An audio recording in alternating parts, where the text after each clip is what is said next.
السلام عليكم ورحمة الله وبركاته. لا إله إلا الله العظيم الحليم الذي خلقكم من طين ثم قضى أجلا وأجل مسمى عنده ثم أنتم تمترون ونشهد أن محمدا عبده ورسوله المبعوث فينا بالهدى ودين الحق ليظهره على الأديان صلى الله عليه وعلى آله وصحابه الكرام ما دام الشمس والقمر بجريان والنجم والشجر يسجدان فقد قال الله تعالى في كلامه المجيد وبرهانه التوحيد أعوذ بالله من الشيطان الرجيم بسم الله الرحمن الرحيم فكلا أخذنا بذنبه فمنهم من أرسلنا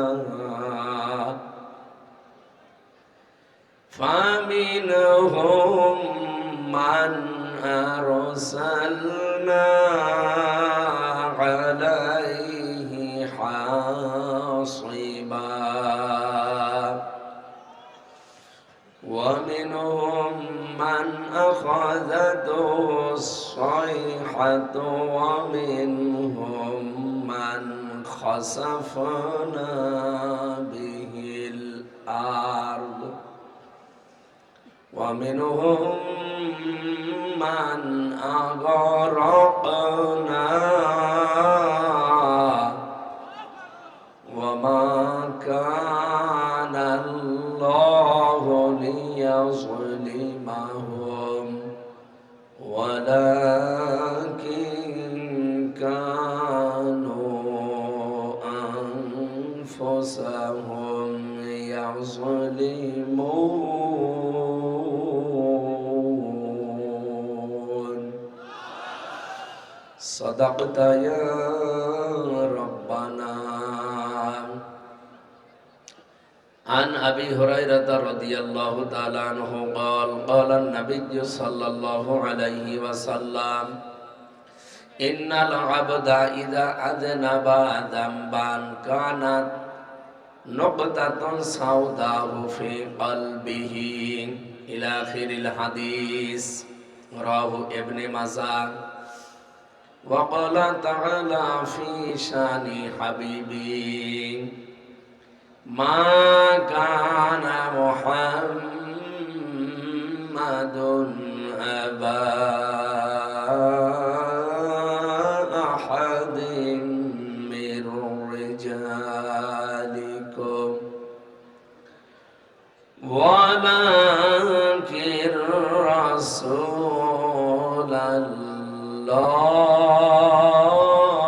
الله ولكن رسول الله وخاتم النبيين اللهم صل على سيدنا مولانا محمد وعلى آل سيدنا مولانا রেখো না মনেতে ভয় বান্দা খোদার দূর হয়ে যাবে বাধা সব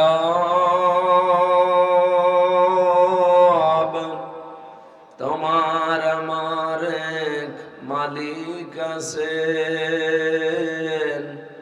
আছেন আমাদের রব, আছেন আমাদের রব। আলহামদুলিল্লাহ। পাবনা জেলার দারুল আমান ট্রাস্ট ময়দানে 2 দিন ব্যাপী 33তম ঐতিহাসিক তাফসীরুল কোরআন মাহফিলের সমাপনী রজনীর স্বনামধন্য সভাপতি, পাবনা দারুল আমান ট্রাস্টের সম্মানিত চেয়ারম্যান অধ্যাপক আবু তালিব মণ্ডল, আতালাল্লাহু উমরাহু ওয়া বারাকাল্লাহু ফি হায়াতি, আমিন। মাহফিলের সম্মানিত পরিচালক, অত্র প্রতিষ্ঠানের প্রিন্সিপাল, ইসলামিক চিন্তাবিদ হাফেজ মাওলানা ইকবাল হুসাইন দামাত বারকাতুহুমুল আলিয়া, আলোচনা রাখলেন মাওলানা হাবিবুল্লাহ কাউসারি। গতকাল এখানে যারা কথা বলেছিলেন অধ্যাপক ডক্টর ফয়জুল হক সিলেট, মাওলানা আব্দুল সালাম, মঞ্চে বসা ওলামা ইকরাম, সামনে বসা মুসলমান ভাইরা, পর্দার আড়ালের সম্মানিতা মা এবং বোনেরা, আছে মেয়েরা, বিভিন্ন জায়গায় আছে যারা দিনের বেলা, যদিও তাদের অনুষ্ঠান হয়ে গেছে, তারপরেও অনেকে এসেছেন রাতের বেলায়ও। আপনাদের জন্য আলাদা ব্যবস্থা আছে, যেহেতু প্রশাসনের ভাইরা, আপনারা জানেন সামনে জাতীয় সংসদ সদস্য নির্বাচিত হওয়ার জন্যে অলরেডি তফসিল ঘোষণা হয়ে গেছে এবং নির্বাচনের যে তারিখ, ভোটের তারিখ পর্যন্ত আমরা জেনেছি। দেশি বিদেশি ষড়যন্ত্র যদি সামনে আর না হয়, আশা করছি এদেশে নির্বাচিত সরকার আসবে। আমরা এটা কামনা করি, কারণ এভাবে থাকলে আমাদের যারা প্রতিবেশী, এই প্রতিবেশী নামে কলঙ্ক। পৃথিবীতে এরকম প্রতিবেশী আমি আর কোন দেশের পাশে অন্তত দেখি তো নাই, শুনিও নাই। সিঙ্গাপুরের মতো জায়গায় তারা খ্রিস্টান, তারা বৌদ্ধ, 100 জনের 95 জন তারা অমুসলিম, কিন্তু তাদের পাশে মালয়েশিয়া মুসলমান দেশ। আপনি দেখেন শুধু ছোট্ট একটা ব্রিজ দেওয়া, এই যে আমার সাক্ষী, ছোট্ট একটা ব্রিজ দেওয়া, আর আমাদের দেশের পাশে এমন প্রতিবেশী পেয়েছি চারিদিকে শুধু তার কাটা দেওয়া। কি প্রতিবেশী বলেন? প্রতিবেশী প্রতিবেশীর বাড়িতে যাবে না, তার কাটা দেওয়া আছে।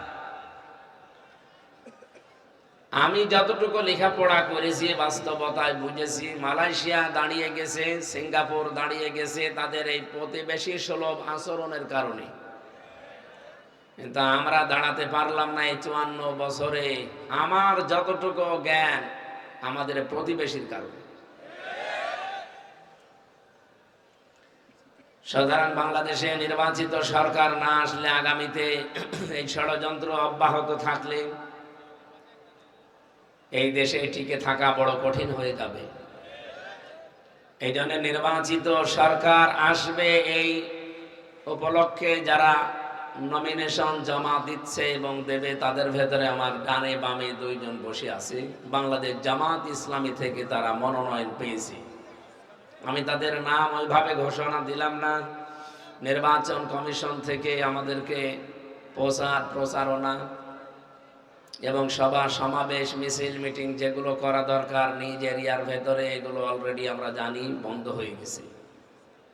যেন আমার আসনের ভেতরে আমি কিন্তু এগুলো আর করি না। আমার বাইরে যে সমস্ত আসন আছে সেখানে মানুষেরা নিয়ে যায় কোরআনে কারীম শোনার জন্য। তারই ধারাবাহিকতা আজকে এসেছি বাংলাদেশের ঐতিহ্যবাহী জেলা পাবনা দারুল আমান ট্রাস্ট এই ময়দানে। সুতরাং যারা আমরা আজকে আসলাম, আমরা খুশি না বেজার? জবান খুলে বলেন আলহামদুলিল্লাহ।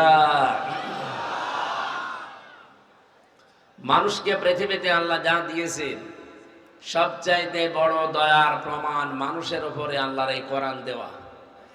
এটা যদি না আসতো, আমরা এখনো পর্যন্ত অন্ধকারে নিমজ্জিত থাকতাম।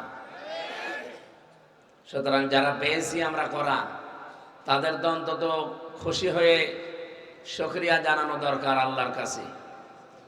এমন একটা কিতাব আমরা পেয়েছি, এর ডান থেকে বাম থেকে উপর থেকে নিচ থেকে কোনো বাতিল এই ১৫০০ বছরে প্রবেশ করতে পারে নাই, কিয়ামত পর্যন্ত পারবেও না। কোরআনে কারিমে রব্বুল আলামিন সূরা হামিম সেজদার ৪২ নম্বর আয়াতে ঘোষণা দিয়েছেন, লা ইয়াতিহিল বাতিলু মিন বাইনি ইয়াদাইহি ওয়ালা মিন খালফি। এমন কোরআন দিয়েছি হে নবী আপনাকে, এখানে বাতিল প্রবেশের কোনো অধিকার নেই, অনুমতি দেওয়া নেই। তানজিলুম মিন হাকিমিন হামিদ, প্রশংসিত দয়াময় আল্লাহর পক্ষ থেকে এটা নাজিল করা হয়েছে, প্রজ্ঞাময় আল্লাহর পক্ষ থেকে। আয়াতের তাফসীর আমি যতগুলো দেখেছি মুফাসসিরিন ইকরাম লিখেছেন, বহু মানুষের ভেতরে চেষ্টা চালিয়েছিল, কেউ পারে নাই। কিয়ামত পর্যন্ত যেহেতু পারবে না, সুতরাং এই অথেন্টিক কিতাবের ব্যাপারে আমাদের কোনো সন্দেহ আছে? আরো জোরে বলেন আছে? আমরা দেখতে পাচ্ছি এখন ১৫০০ বছর পরে আবুল সরকারের মতো এরা কিন্তু কোরআনে কারিমে অলরেডি বাতিল প্রবেশ করিয়ে ফেলেছে। ওরা দেশের মানুষের সামনে আয়াত পড়ছে, কুল আউযু বিরাব্বিন নাস, মালিকিন নাস, ইলাহিন নাস।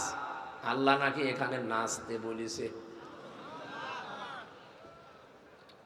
আমি জেলে যাওয়ার আগে আমার মেয়েটা ছিল মাত্র ৭ মাস বয়স। জেল থেকে বের হয়ে এখন ওর বয়স হয়ে গেছে প্রায় ৪.৫ বছর। পরে যদি জিজ্ঞাসা করেন আম্মু নাচ মানে কি, আমারে ফারিহা পর্যন্ত বলবে নাচ মানে মানুষ, কারণ ও শুনতে শুনতে অভ্যস্ত হয়ে গেছে। আর আবুল সরকার আমার মনে হয় বাবারও বড় হবে, এখনো পর্যন্ত লোকটা জানে না নাচ মানে কি। আন্দাজে মন গড়া এক ব্যাখ্যা দিয়ে দিল, নাচ মানে নাচতে বলেছে।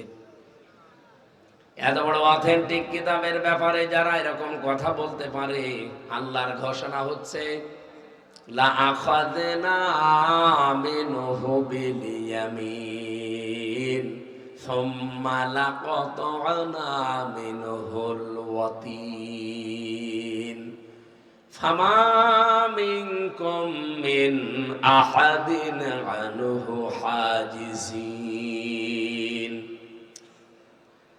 সূরা হাক্কাতের ৪৫, ৪৬, ৪৭ নম্বর আয়াতে আছে, আমি শুধু নির্ভর এবং নির্ভুল যে কোরআনে কারীম এবং কত অথেন্টিক, আল্লাহর ব্যাপারে কত সেনসিটিভ সে কথা বোঝাতে আয়াতগুলো পড়লাম। নবীকে আল্লাহ ডাক দিয়েছেন লা খাজনা, আমি আপনাকে ধরতাম। এই এদিকে তাকান, এখানে ধরার কথা আল্লাহ নিজে বললেন যে আমি ধরতাম। কি দিয়ে? মিনহু বিল ইয়ামিন, আমি আল্লাহ আমার ডান হাত দিয়ে আপনাকে আমি চেপে ধরতাম। এতদিন আমরা সিলেবাসভুক্ত যারা আলেম, এখানে অনেকেই বসে আছে, এখন যদি জিজ্ঞাসা করে আয়াতের বাংলা অর্থ করেন তো মুখস্থ আছে, বলে দেবে হে নবী আপনার ডান হাত চেপে ধরতাম, কণ্ঠনালী কেটে ফেলে দিতাম না। এই কথা এখানে বাংলায় আপনি মিলাতে পারবেন না। যারা আলেম আছেন তাদেরকে বলছি, এখানে ফাইল সরাসরি আল্লাহ নিজে মিনহু বিল ইয়ামিন দিয়েছেন। বি মানে দ্বারা, দিয়ে, কর্তৃক, ৩৩টা অর্থ পাবেন এই বা শব্দের।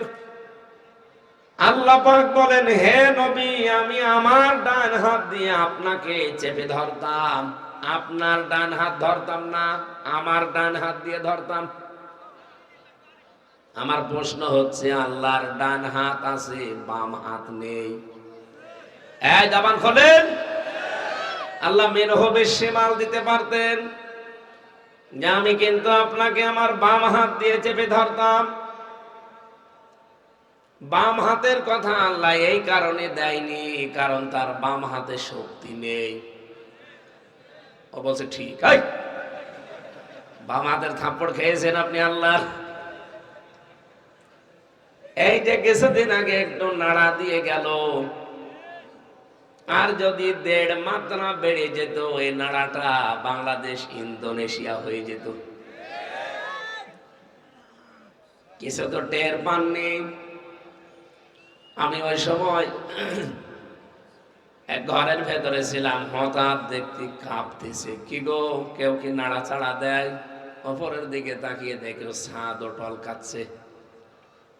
পরবর্তীতে দেখলাম বিজ্ঞানীরা জানিয়েছে এই বাংলাদেশে যে ভূমিকম্পটা হয়ে গেল, শুধুমাত্র আর 1.5 মাত্রা যদি বেড়ে যেত এ দেশে একটা বিল্ডিংও খুঁজে পেতেন না, লাশ মাটি দেওয়ার জন্য মানুষও পেতেন না। কত মাটি দেবেন? আল্লাহর বাম হাতেও শক্তি আছে, কিন্তু ডান হাতের কথা কেন দিলেন? মুফাসসির লিখেছেন যে জিনিসের উদাহরণ দিলে মানুষ সহজে বোঝে, আল্লাহ সে উদাহরণটা কোরআনে সেট করেছেন। আমরা সচরাচর দেখি আমাদের বাম হাতের চাইতে ডান হাতের শক্তি বেশি না কম? গুরুত্বপূর্ণ এবং কঠিন কাজগুলো আমরা কিন্তু বাম হাত দিয়ে না, ডান হাত দিয়ে করি। কোন জিনিস ধরতে হলে শক্ত মজবুত ভাবে কোন হাত দিয়ে? আরো জোরে। আল্লাহ এইটাই বুঝিয়েছেন। আল্লাহ পাক বলেন অবশ্যই আমি ধরতাম। এখানে যদি আখাজ না দিয়ে আল্লাহ আয়াত শুরু করতেন, সত্যি কথা বলছি, আয়াত আমি পড়তাম না। দেখেন তো, আয়াত শুরুই করেছেন লা আখাজ না, তাকিদ দিয়ে। অবশ্যই আমি আল্লাহ ধরতাম আমার ডান হাত দিয়ে, হে নবী আপনাকে, তার মানে মজবুত করে, শক্ত করে।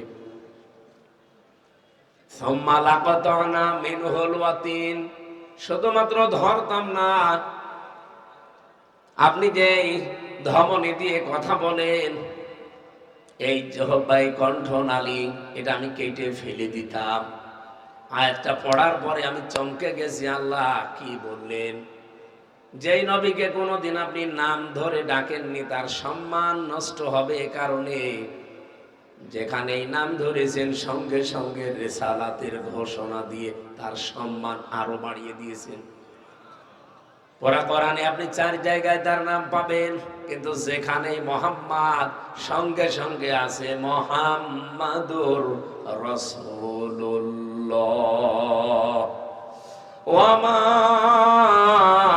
মুহাম্মাদুন ইল্লা রাসূল মা কানা মুহাম্মাদুন আবা আহাদিম মির রিজালিকুম ওয়ালাকির রাসূলুল্লাহ।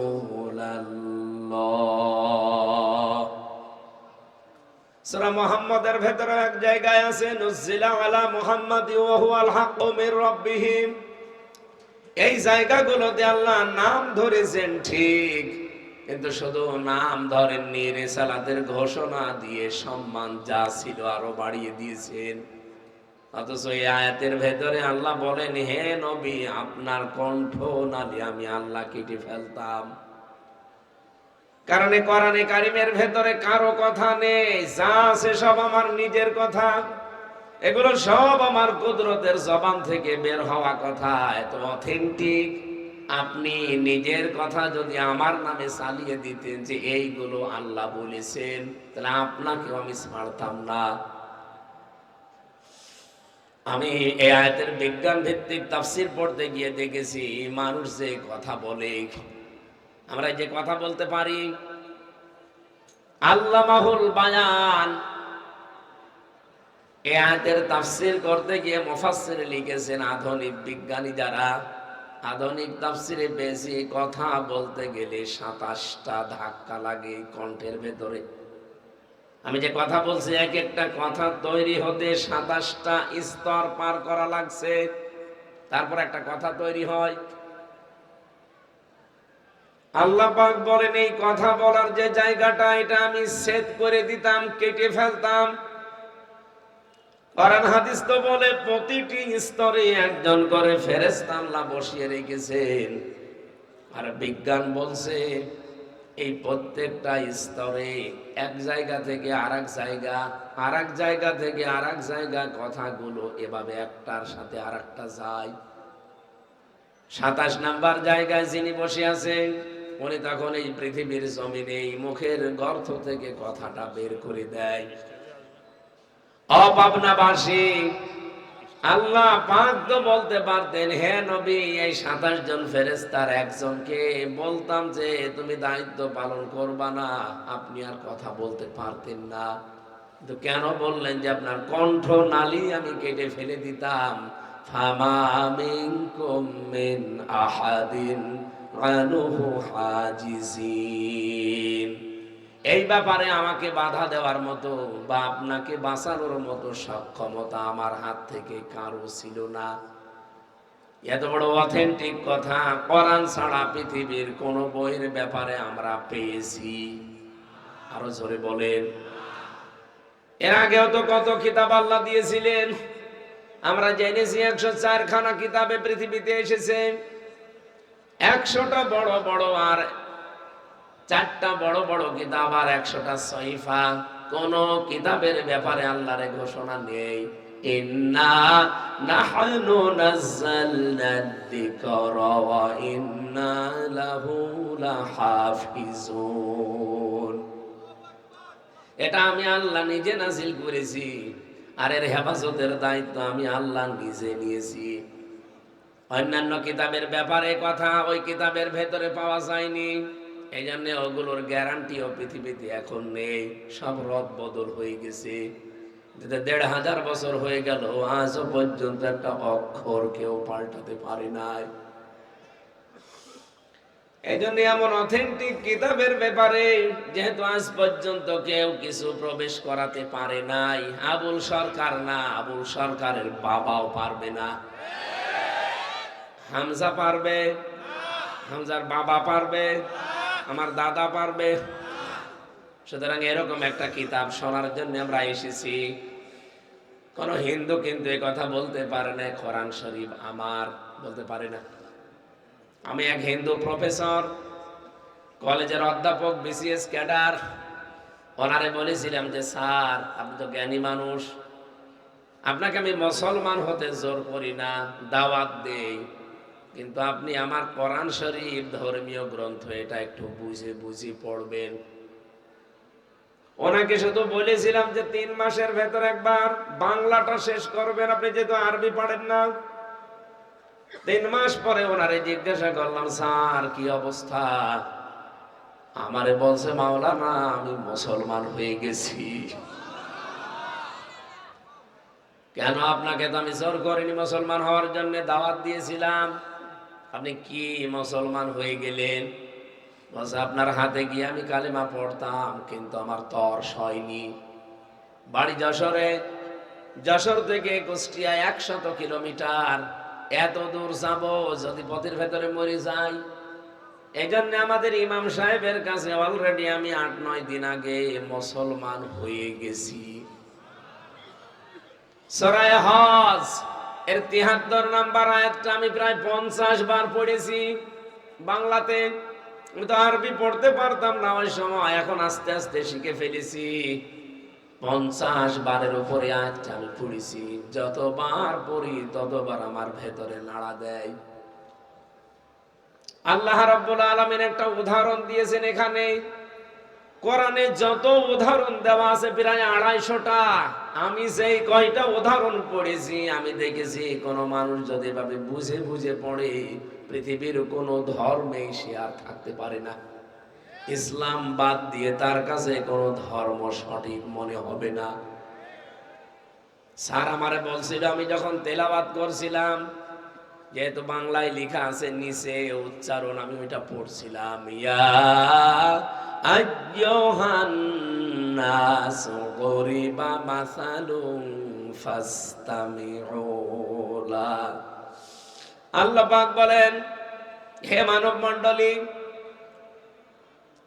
ইয়া আইয়ুহান নাস, হে মানব মণ্ডলী, গরিবা মাসালুন ফাসতামিউ লা।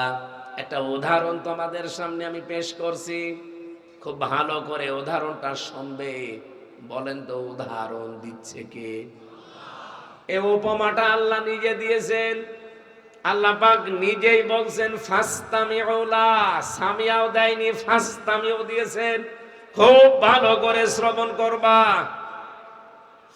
হযরত ইব্রাহিম আলাইহিস সালাম যে জাতির লোকদেরকে দাওয়াত দিয়েছিলেন, এই আয়াতের সারমর্মের ভেতরে আপনি পাবেন ইন্নাল্লাযীনা তাদউনা মিন দুনিল্লাহ লা ইয়াখলুকু যুবাবাও ওয়ালা ইজতামাউ লা।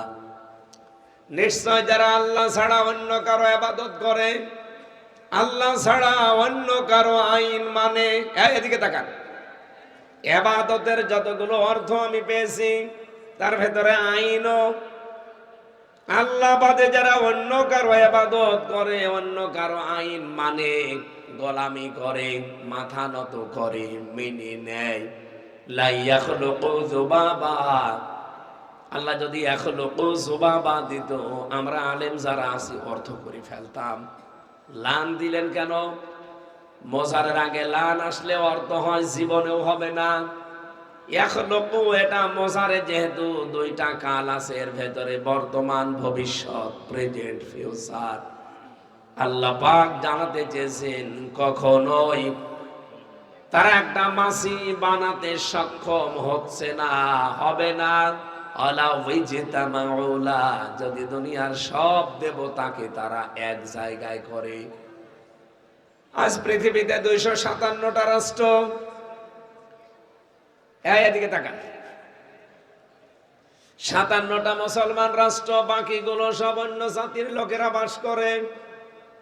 আমার বিশ্বাস পৃথিবীতে এই যে 810 কোটির উপরে এখন আমরা মানুষ, মাত্র 175 কোটি আমরা মুসলিম, বাকিগুলো তো সব এক বাক্যে কাফের, অমুসলিম। বলেন তো এই সমস্ত মানুষেরা যাদের কাছে মাথা নত করে, ইবাদত করে, যাদের আইন মানে, তাদেরকেও কিন্তু তারা খোদার মতো মনে করে তাদের আইন মানে। আপনি আমেরিকায় যান, চীনে যান, জাপানে যান, রাশিয়ায় যান, পৃথিবীতে যেখানেই যাবেন, যারা আল্লাহর আইন বাদ দিয়ে অন্য কারো আইন মানে, আমরা যেমন আল্লাহকে সম্মান, শ্রদ্ধা, মর্যাদা দিয়ে তার আইন মানতে চাই, ওরাও আব্রাহাম লিঙ্কনের বানানো আইন ওইভাবেই মানতে চায়। ওরাও তাদেরকে খোদাই মনে করে। আল্লাহ পাক বলেন ওদের সবাইকে যদি এক জায়গায় করে একটা মাছি বানাতে চেষ্টা করে, কিয়ামত পর্যন্ত তারা বানাতে পারছে না, পারবেও না।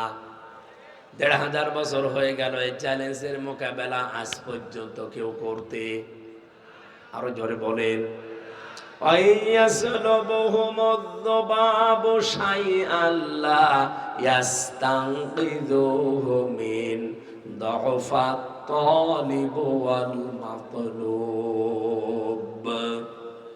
এমনকি তাদের সামনে থেকে কেউ যদি মাছি এসে কিছু ছিনিয়ে নেয়, সেটা তারা আটকাতেও পারে না, ছিনিয়ে নিতেও পারে না। কতই না দুর্বল যাদেরকে ডাকা হয় এবং সে ডাক দেয়। স্যার আমারে বলছে, আমি 50 বারের উপরে আজটা পড়েছি, যেবারই পড়ি চিন্তা করি আমার এখন প্রায় 53 বছর বয়স, আমি কি করলাম? সারাটা জীবন এদেরকে আমি নিজের হাতে বানিয়েছি, বাঁশ দিয়ে, খড়কোটা দিয়ে, নিজে রংচং করেছি, নিজে 8টা 10টা হাত বানিয়েছি, 2টা পা বানিয়েছি। আমারও পা 2টা, আমার হাত 2টা, আমি ধরতে পারি, হাঁটতে পারি। এদের পা 2টা, হাত 10টা, দাঁড়াতেও পারে না, ধরতেও পারে না, বাঁশ দেওয়া লাগে। কথা বলছেন না, জায়গা মতো বাঁশ দিয়ে খাড়া করে রাখা লাগে। এ পাবনাতে অন্য ধর্মের যারা আছেন, আপনি মন খারাপ করবেন না, বাস্তবতা এটা। আপনাদের জাতি ভাই আমাকে শোনাচ্ছিল যে আমি নিজে বানালাম, কিন্তু দাঁড়াতে পারে না, ধরতে পারে না, আমার 2টা হাত দিয়ে আমি ধরি, তাদের 10টা হাত দিয়ে তারা ধরতে পারে না। কেন? আমি আমার বিবেকটা কাজ করে না। যতবার পড়ি ততবার নাড়া দেয়। শেষ পর্যন্ত দেখলাম আর দেরি করা ঠিক হবে না, কুষ্টিয়াতে যেতে দেরি হয়ে যাবে। আমার ইমাম সাহেবের কাছে আমি অলরেডি মুসলমান হয়ে গেছি। এমন সম্মোহনী শক্তি কোরআনের ভেতরে আল্লাহ দিয়ে পাঠিয়েছেন। এটা যাতে রেকর্ড হচ্ছে, সারা পৃথিবীর সব মানুষদেরকে দাওয়াত দিলাম, আসেন। মুসলমানদেরকেও দাওয়াত দেই, কারণ অনেক মুসলমান জানার পরও না জানার ভান করে আছে। আর অনেক মুসলমান জেনে শুনে বুঝে কোরআনের বিরোধিতায় লিপ্ত আছে। পাবনাতে নেই? বলেন বলেন। সূরা আনামের 34-35 নম্বর আয়াতের তাফসীর পড়ছিলাম। এই এখানে নড়াচড়া করেন কেন? এখানে বারবার ডিস্টার্ব করছে কারা? এরা এখানে আসা যাবে না ভাই, তাড়াতাড়ি বসে, তাড়াতাড়ি বসে। পাবনাবাসী একটু দেখেন তো আয়াতের সাথে বাংলাদেশে কারো জীবন মেলে কিনা। আমার মনে হয় অনেকের জীবন মিলবে। পাবনাতে হয়তো এখন আর নেই, তারপরও সামনে আসতে পারে। দেখেন, আমি বলি আগে, قد نعلم إنه لا يحزنك الذي يقولون فإنهم لا يكذبونك ولكن الظالمين بآيات الله يجحدون। বলেন আল্লাহু আকবার। রব্বুল আলামিন বলেন, হে নবী, আমি জানি ওরা যা আপনার সম্পর্কে বলে, কথায় আপনার কষ্ট হয়। ওরা আপনাকে পাগল বলে, জাদুকর বলে, কবি বলে, গরব বলে, আপনি কষ্ট পান, আমি জানি। কিন্তু আশ্চর্যের বিষয়, ওয়ালাকিন্নাজ জালিমিনা বিআয়াতিল্লাহি ইয়াজহাদুন, এই জালেমরা আমার আয়াতগুলো অস্বীকার করে চলছে। লা ইউকাযযিবুনাকা, ওরা কিন্তু আপনাকে আজ পর্যন্ত মিথ্যাবাদী বলতে পারে নাই। আয়াতটা পড়ার পরে আমার একটা বিষয়, এই দেশ সম্পর্কে সেন্স এসেছে।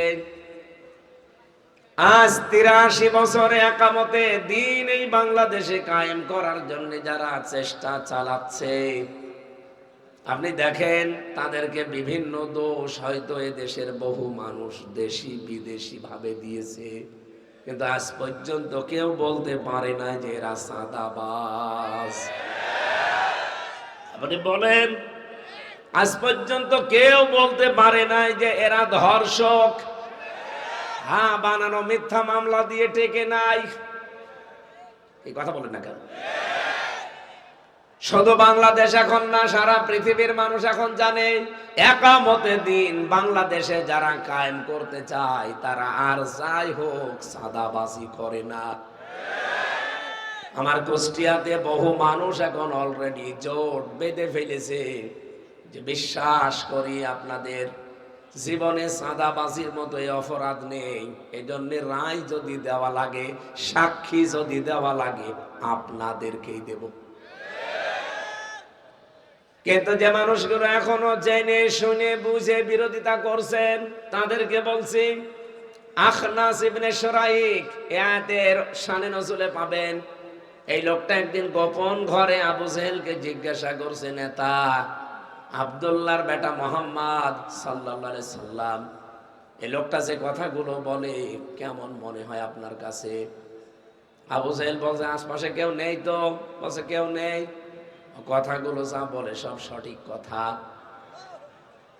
আবু জেহেল ওই দিন একটা কথা বলেছিল, আমি যদি একটু সুর করে বলি আপনারও মনে হবে এটা কোরআনের আয়াত অথবা হাদিস।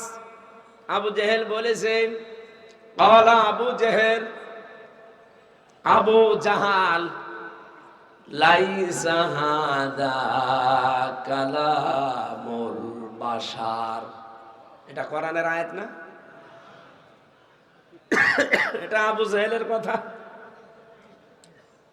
ওর বন্ধু আখনাস ইবনে শুরাইককে ডাক দিয়ে বলছে, বেটা মোহাম্মদ যেটা বলে এটা ওর কথা না, এটা মানুষের কথা না, এটা আসমান থেকে আসে।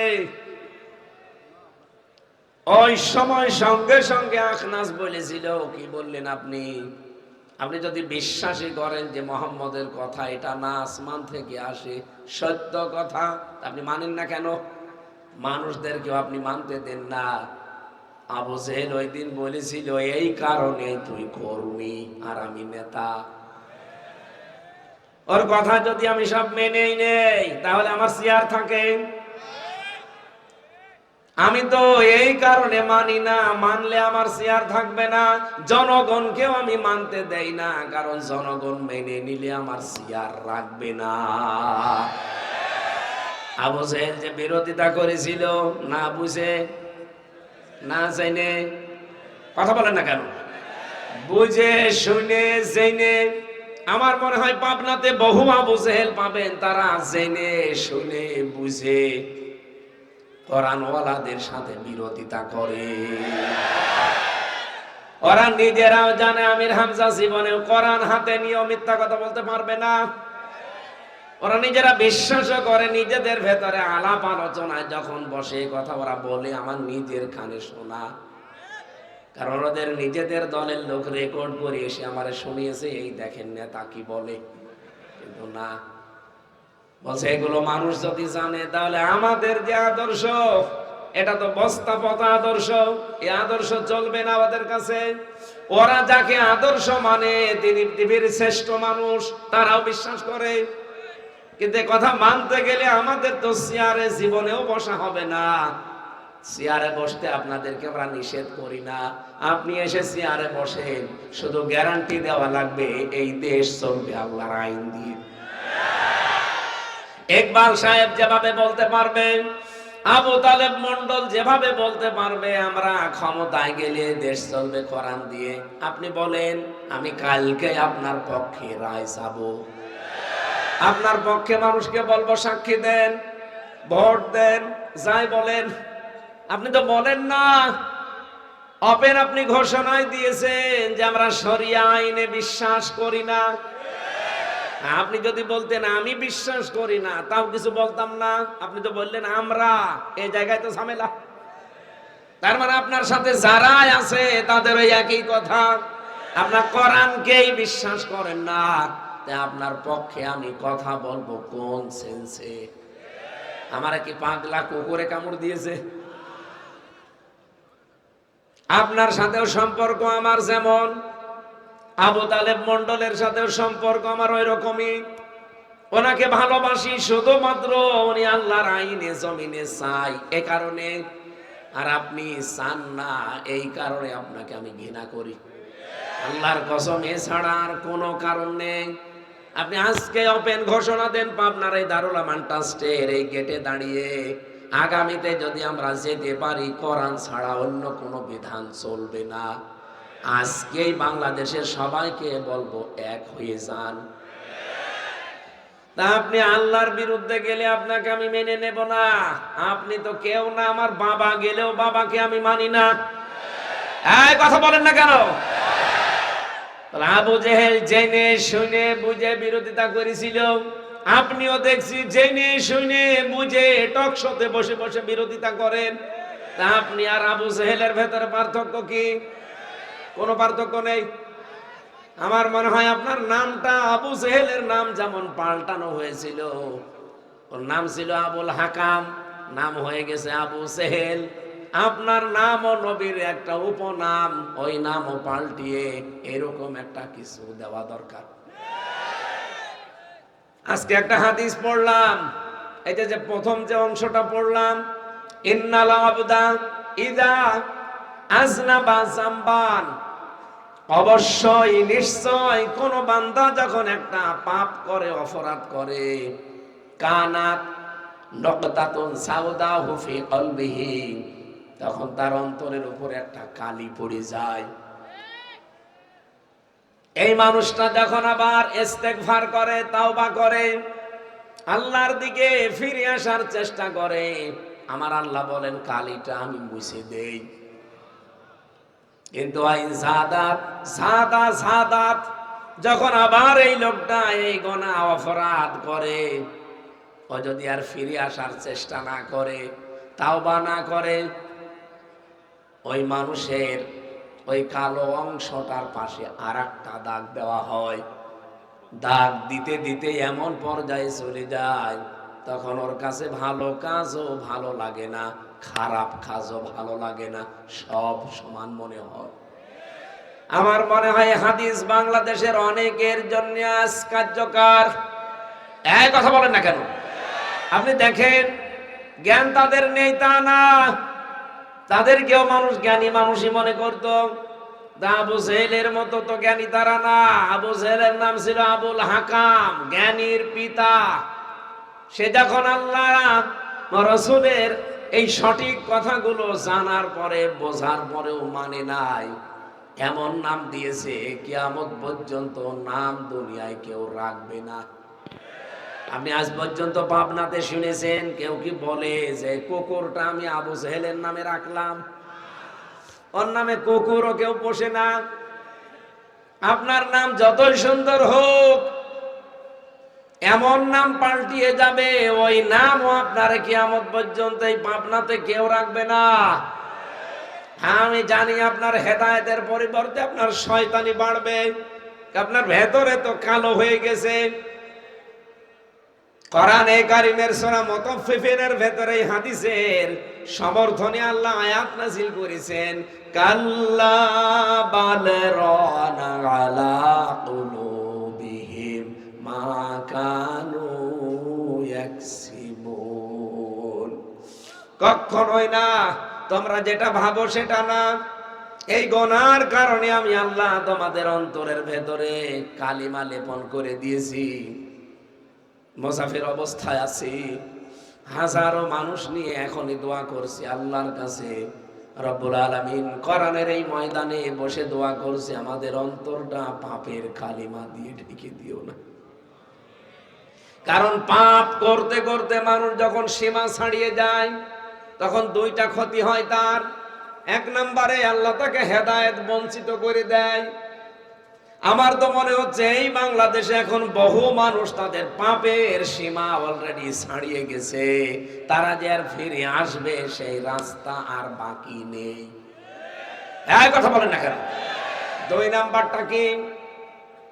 কোরআনে কারীম জানিয়েছে সূরা ইউনূসের 100 নম্বর আয়াত শেষের দিকে পাবেন, ওয়ায়াজআলুর রিজসা আলাল্লাযীনা লা ইয়াকিলুন। কোন মানুষ যখন তার বিবেক অনুযায়ী কাজ করে না, তার জ্ঞান অনুযায়ী, কমন সেন্স অনুযায়ী কাজ করে না, তখন আল্লাহ ভুল সিদ্ধান্ত তার উপরে চাপিয়ে দেয়। এ বাংলাদেশের বহু নেতাকে আমরা দেখতে পাচ্ছি, 16 মাস আগেও যাদের জন্য এই দেশের মানুষ পাগল ছিল, 16 মাস পরে তাদের এই 16 মাসে মুখ দিয়ে এমন এমন কথা বের হচ্ছে, এমনকি গরু, ছাগল, হাঁস, মুরগি পর্যন্ত তাদের ওপরে রেগে যাচ্ছে। মানুষ তো দূরের কথা, হাঁস মুরগিও তাদেরকে আর সম্মান দেবে না। আপনি কোন কারণে 15.5 মাস পরে কথা বলতে গেলেন? একটু ভেবে চিন্তে কথা বলতে পারেন না? আপনি নিজেও কিন্তু 1.5 বছর 2 বছর আগে এই মাজলুম মানুষদের পক্ষে কথা বলতেন। এক কথা বলেন না কেন? 5 বছর আগে এই মাজলুম মানুষদের পক্ষে দাঁড়িয়ে আপনি নিজে কথা বলতেন। হঠাৎ আপনাকে কিসে কামড় দিয়েছে বলেন তো? পাগলা কুত্তায়। ঠিকই বলেছে, পাগলা কুকুরে কামড় না দিলে তো। আমি কুষ্টিয়া সেদিন বলেছিলাম, এরকম কামড় যাদের দিয়েছে বাংলাদেশে আমরা দেখি, কুকুরে কামড় দিলে আগে তো 14টা ইনজেকশন দিত নাভিতে, এখন শুনলাম 6টা। আমার মনে হয় এরকম কামড় যাদের দিয়েছে তাদের এখন এই ইনজেকশন দেওয়া দরকার। আপনার বিবেক কিন্তু মরে গেছে। ওয়ায়াজালুর রিজসা আলাল্লাযীনা লা ইয়াকিলুন। আকল যখন কাজ করে না, আপনার বিবেক যখন কাজ করে না, তখন ভুল সিদ্ধান্ত আল্লাহ একটার পরে একটা চাপিয়ে দেয়।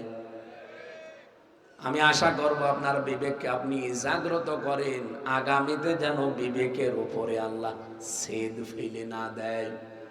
যদি একবার এরকম কোন সিদ্ধান্ত আল্লাহ নিয়ে নেয়, আপনি দুনিয়াতে ক্ষমতা দিয়ে কি করবেন? আনায় থাকেন 50 বছর, এরপরে তো আপনার মরা লাগবে। এক কথা বলেন না কেন? এই আবেগপূর্ণ কথাটাও যদি আপনার হৃদয়ে না লাগে, আমি দরদ নিয়ে বলছি আপনার জন্য, 50 বছর না 100 বছর আপনাকে আমি চেয়ারে বসিয়ে রাখলাম, থাকেন, কি করবেন? হ্যাঁ, ক্ষমতা দেখাবেন দুনিয়ায়, টাকা পয়সা কামাই করবেন, ছেলে মেয়ে জন্মাবেন, ঠিক মরা লাগবে। আরো জোরে বলেন। মরে গেলে কি হবে আপনি টের পাচ্ছেন? আপনাদের আগে নিজেও পড়াশোনা করেছেন যে মরে গেলে কি হবে আমার। সুতরাং এমন কোন কাজ আপনার বিবেক বহির্ভূত করবেন না যে হেদায়েত থেকে আবার চিরবঞ্চিত হয়ে যাওয়া লাগে। আল্লাহ যেন আমাদেরকে হেফাজত করেন, বলেন আমিন। এই পৃথিবীতে যে যেই ধরনের অপরাধ করে, আল্লাহ পাক ওই ধরনের শাস্তি তার উপরে নাজিল করে। আজকের সূরা আনকাবুত থেকে 40 নম্বর আয়াতটা পড়েছি। আমার এই মাথার ভেতরে আয়াত নিয়ে যত তথ্য আছে আমি এবার ডেলিভারি দিতে চাই। শুনবেন না আপনারা? হ্যাঁ, শুনবেন না? শুধু শুনেই শেষ না, এখানে 4 প্রকার মানুষের নাম আছে। এই 4টা গুনার কথা আমি এখন আলোচনা করব। এই 4 রকমের গুনাহ যদি বাংলাদেশে কোনো এলাকায় থাকে, কোন দলের ভেতরে, এমনকি পাবনায় যদি কেউ করে থাকেন, আপনি এই মুহূর্তে থেমে যাবেন। তাছাড়া আপনি অপরাধ করছেন, কিন্তু এই গুনার জন্য যে আযাব নাযিল হবে, গজব নাযিল হবে, আপনি মরবেন না, আপনার আশেপাশে যারা আছে তাদেরকেও মারবেন। এই কথা বলেন না কেন? আজকে এই ট্রাস্টের ময়দানে দাঁড়িয়ে বুক উঁচু করে কথাগুলো বলা লাগছে এই কারণে। অনেকে বলে হ্যাঁ, এই কথা বলার দরকার কি? কবরের কথা বলতে পারেন না? পারতাম। 2 তলা নৌকা চলছে, উপর তলায় আমরা 3 জন বসে আছি, নিচতলাতে আরো 8-10 জন আছে। পানির ব্যবস্থা উপর তলায়, বারবার পানি নিয়ে আসতে যায় উপরে। আমরা যদি 3 জন বলি এত ডিস্টার্ব করেন, নিচেই তো পানি আছে, আমাদেরকে ঝামেলা করেন, ওরা যদি বলে ঠিক আছে, কোনদিন আর আপনাদের কাছে আসবো না, পানি আমাদের হাতের নাগালে। যে যদি একটা টকটা ফুটো করে নেয়, ভেঙে ফেলে, পানি উঠবে না? কথা বলছেন না কেন? ওপরে আমরা 3 জন বসে যদি সুবহানাল্লাহ, আলহামদুলিল্লাহ, আল্লাহু আকবার পড়ি, আমার মনে হয় পানি ওঠা বন্ধ হয়ে যাবে। এখন যদি উপরে 3 জন মিলে ওদেরকে বাধা না দেয়, ওই ফোঁটা যদি বন্ধ না করি, বলেন তো ওরাই শুধু মরবে না আমাদের নিয়ে মারবে? দেশের অবস্থা এখন এই। আপনি নিচে গুনাহ করতেন, কোনো অসুবিধা আমারও নেই, আপনি জাহান্নামে যেতে চান না, কিন্তু আপনি তো একা যাচ্ছেন না। আপনার এই সমস্ত অপরাধের কারণে আল্লাহ যে গজব নাযিল করবে, আপনিও মরবেন, আমারে নিয়ে মরবেন। এজন্য আমাকে নিজের বাঁচতে হলেও আপনাকে বাধা দেওয়া লাগবে, পানি যেন নিচ থেকে না ওঠে। এই ফোঁটাগুলো আমরা এবার বন্ধ করতে চাই। এটা যদি কারো কাছে রাজনীতি মনে হয় হোক, এটা যদি কারো কাছে মনে হয় যে এটা ধান্দাবাজি হোক, আপনার ধান্দা আর আমার ধান্দা এক না। এক কথা বলেন না কেন? আবু জেহেল ক্ষমতায় ছিল, বিশ্ব নবীও ক্ষমতায় ছিল। আবু জেহেল ক্ষমতায় ছিল যে ধান্দা করে, বিশ্ব নবী ক্ষমতায় গিয়েছিলেন ওই ধান্দা করে। বলেন বলেন, আপনারা যে কথা আমাদের উপরে চাপিয়ে দেন, এটা ডাহা মিথ্যা কথা, একটা অপবাদ। আমাদের ক্ষমতা দুনিয়া ভোগ করার জন্য না, দুনিয়া ভোগ করার বহু লাইন আছে আমাদের। আল্লাহর কসম, এই পৃথিবীতে বেশি বেশি সম্পদ কামাই করব, বেশি বেশি বিয়ে করব, এজন্য ক্ষমতা চাই না। আমি যদি এখনই ইচ্ছা করি যে কালকে সকাল হতে হতে 100টা বিয়ে করব, আমি পারবো। হ্যাঁ, দেশে বিদেশে যত ভক্ত আছে, যদি একবার ফেসবুকে দিয়ে দেয় যে ঝড় তুলে দিয়েছি বিয়ের, আসেন, সারা দেশ থেকে 100টা না 500টা চলে আসবে। বিয়ে করার জন্য তো ক্ষমতায় যাওয়া লাগবে না, এমনিতে করতে পারতাম। টাকা পয়সা কামাই করার জন্য বহু লাইন আছে দুনিয়ায়, যে সমস্ত দেশে চলে গিয়েছিলাম, যদি এখানে আর না আসতাম, সারা জীবন পায়ের ওপরে পা তুলে একেবারে আরামে খেয়ে চলে যেতে পারতাম। কত সম্মান মর্যাদা ছিলাম ওই সমস্ত দেশে। এই রক্ত পিচ্ছিল, এই কং কং কাটা কার্ণপূর্ণ, এই যে ঝামেলাপূর্ণ রাস্তায় আজকে মানুষ অনেকে আমাদেরকে গালি দিচ্ছে যে হুজুর এখন বে লাইনে চলে এসেছে, আগের লাইন ভালো ছিল না। আগের লাইন আমি বুঝতাম না, এখন লাইন বুঝে ফেলেছি। এক কথা বলেন না কেন? আমি তো চাই আমার এই জীবনে যদি আল্লাহর বিধানটা আমি দেখতে পাই, আমার জীবন সার্থক। কথা বলেন না কেন? বহু মানুষকে দেখতে পাচ্ছি, তাদের সফলতা, তাদের জনপ্রিয়তা, এগুলো তারা মনে করে যে আমি একেবারে মরণ পর্যন্ত, কিয়ামত পর্যন্ত ধরে রাখবো। না, আপনার সফলতা, আপনার জনপ্রিয়তা এটা আপনার হাতে না, এটা কার হাতে? আজ বাংলাদেশে যত মানুষ ভাইরাল, যত মানুষ জনপ্রিয়, যে লাইনেরই হোক, আমি আশা করি তারা যদি সবাই মিলে আজকে বলতো আমার এই জনপ্রিয়তা, আমার এই ভাইরাল হওয়া আমি ইসলাম কায়েমে কাজে লাগাবো, আমার মনে হয় ইসলাম অনেক এগিয়ে যেত। অনেকেই দেখি ভয় পায়, বলছে না দিনকাল ভালো না। দিনকাল কি ১৫০০ বছর আগে ভালো ছিল? বলেন বলেন।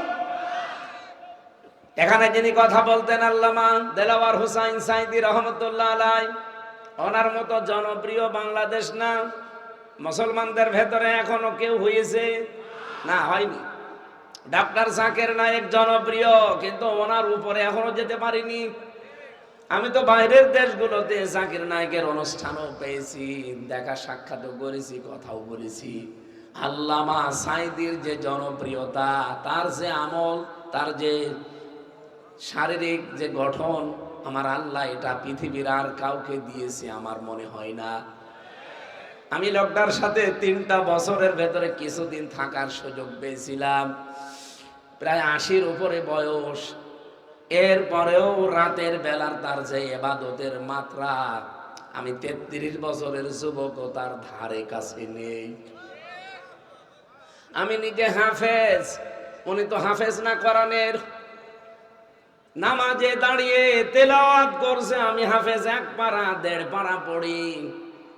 উনি তো হাফেজ না, নামাজে দাঁড়িয়ে তেলাওয়াত কিছুক্ষণ করার পরে সেজদায় চলে যেত।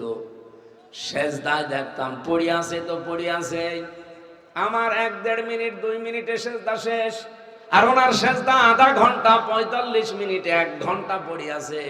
শুধু ওই যে খাবার পানি দিয়ে নিচে জাল দিলে যেভাবে উতলাতে থাকে, গম গম করে আওয়াজ হয়, শুধু এরকম আওয়াজ শোনা যায় কান্নার। কি বলে উনি জানে আর আল্লাহ জানে। এগুলো আল্লাহ এমনি এমনি দেন না। আলিয়ালামাল্লাহু আল্লাযীনা আমানু ওয়া ইয়াত্তাখিযা মিনকুম শুহাদা আল্লাহু লা ইউহিব্বুজ জালিমিন। আল্লাহ পাক বলেন, তোমাদের ভেতরে যাদের জীবন যৌবন আমি আল্লাহর কাছে ভালো লাগে, যাদের কাজ কারবার অ্যাক্টিভিটিস আমি আল্লাহর পছন্দ হয়, এই ইমানদার মানুষগুলোকে আমি এমনিতেই মরণ দেই না, তাদেরকে শাহাদতের মরণ দিয়ে আমি আল্লাহ ধন্য করি। সুতরাং যুগে যুগে যারা আল্লাহ আর ইসলামের জন্য জান মাল বাজি রেখে এ জমিনে যারা জীবন দিয়ে যাচ্ছেন, আপনারা মরে যাননি, আপনারা জীবিত, এবং কিয়ামত পর্যন্ত আল্লাহ আপনাদেরকে খাওয়াবে। এই জন্য আমাদের কোনো আফসোস নেই। আফসোস এই জায়গায় যে চর্ম চোখে আজ পর্যন্ত ৫৪ বছরে আমরা দেখতে পেলাম না যে জমিনটা আল্লাহর আইন দিয়ে চলছে। আমাদের আফসোস এই জায়গায়। ক্ষমতায় আমরা যেতে পারি না। এখন ৫৪ বছর না, যদি ১৫৪ বছরেও যেতে না পারি, কোনো আফসোস নেই। আল্লাহর কসম, আমার সামনে কোরআন, ১০০০ বছরও যদি যেতে না পারি, কোনো আফসোস নেই। আফসোস এই জায়গায় থাকে যে জীবিত অবস্থায় এ জমিন কোরআন দিয়ে চলছে, দেখতে পারলাম না। এবার যেহেতু আল্লাহ একটা সুযোগ করে দিয়েছে, দেশে বিদেশে এই ষড়যন্ত্রগুলো এবার আল্লাহ মোকাবেলা করবে। বারবার দোয়া করি আল্লাহর কাছে, আল্লাহুম্মা ইন্না নাজআলুকা ফি নুহুরিহিম ওয়া নাউযু বিকা মিন শুরুরিহিম। আল্লাহ, যে ষড়যন্ত্রগুলো চলছে দেশে, এগুলো আমাদের দ্বারা মোকাবেলা করা সম্ভব না। তোমাকে আমরা রাখলাম এই ষড়যন্ত্রের মোকাবেলা করার জন্য। বলেন তো আল্লাহ পারবে কিনা? আরো জোরে বলেন পারবে কিনা? আমার বিশ্বাস এই কোরআনের উপরে 100%। আমি এখানে পড়েছি যারা জমিনে মাজলুম, যাদের উপর অত্যাচার করা হয়, আল্লাহ কয়েকটা সিদ্ধান্ত তাদের ব্যাপারে নেন। 1 নম্বরে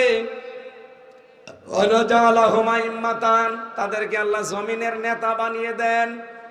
এই 15.5 মাসে অলরেডি বাংলাদেশে ইসলামের অনেক জায়গায় নেতৃত্ব আল্লাহ অলরেডি দিয়ে দিয়েছেন। এর প্রমাণ ডাকশো, চাকশো, জাকশো, রাকশো। এক কথা বলেন না কেন?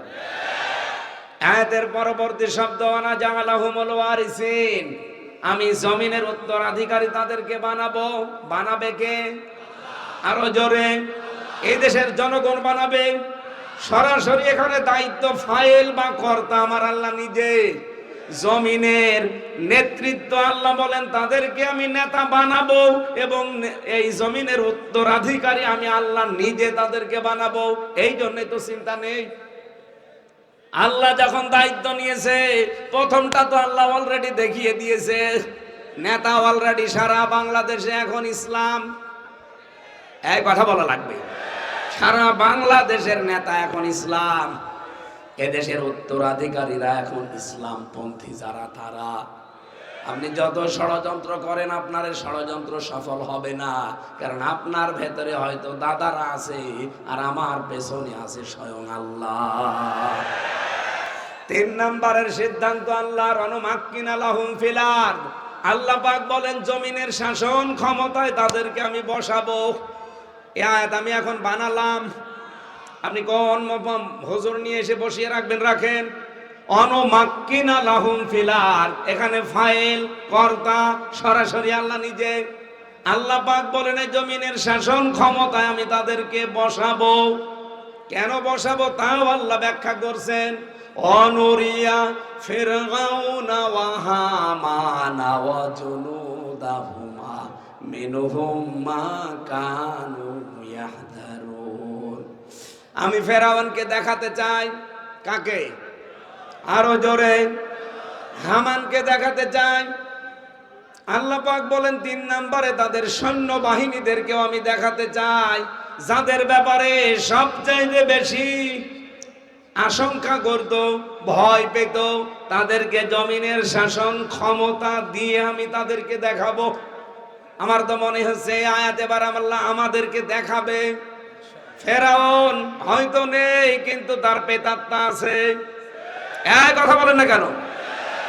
আমি ফেরাউনের জীবনী পড়তে গিয়ে পেয়েছি, তার জামানায় এরকম ভয়ঙ্কর অবস্থা ছিল না যে বাড়ি থেকে কেউ বের হয়ে গেলে সে আর ফিরে আসবে না।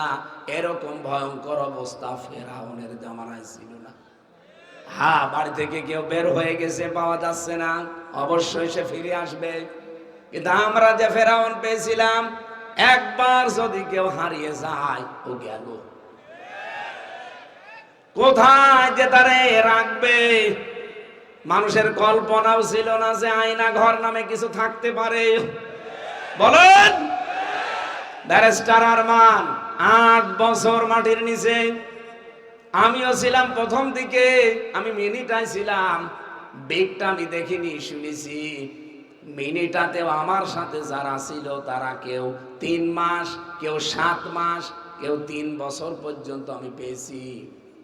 মোবাইল নাম্বার দেওয়ালের সাথে খুশিয়ে খুশিয়ে লিখে রাখতে, নক দিয়ে, যে ভাই কেউ যদি বাইরে যেতে পারেন এই নাম্বারটা জানাবেন যে এই নামের লোকটা এখনো বেঁচে আছে।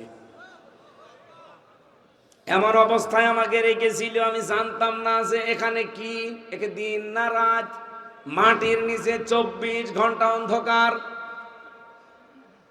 যখন লাইট দেওয়ার সময় হতো, লাইট ওরা নিজেরা চালাতো, ভেতরে কোনো সুইচ নেই, সব ওদের হাতে। জিজ্ঞাসা যদি করতাম ভাই এখন নামাজ পড়তে চাই, কয়টা বাজে, এমন গালি দিত, নামাজ ভুলে যেতাম। মা বাবা তুলে গালি দিত।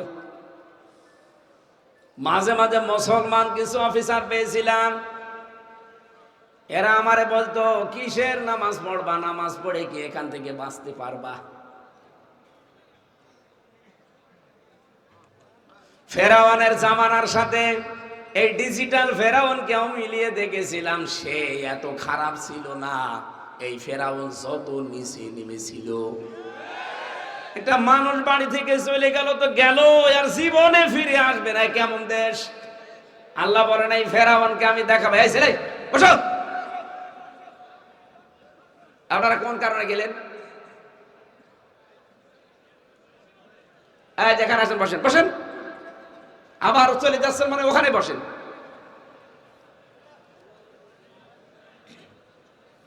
না, এরা তো ডিস্টার্ব করে দিলে দেখছি। আর দ্বিতীয় বক্তা রাখেন কি খেলা করার জন্য?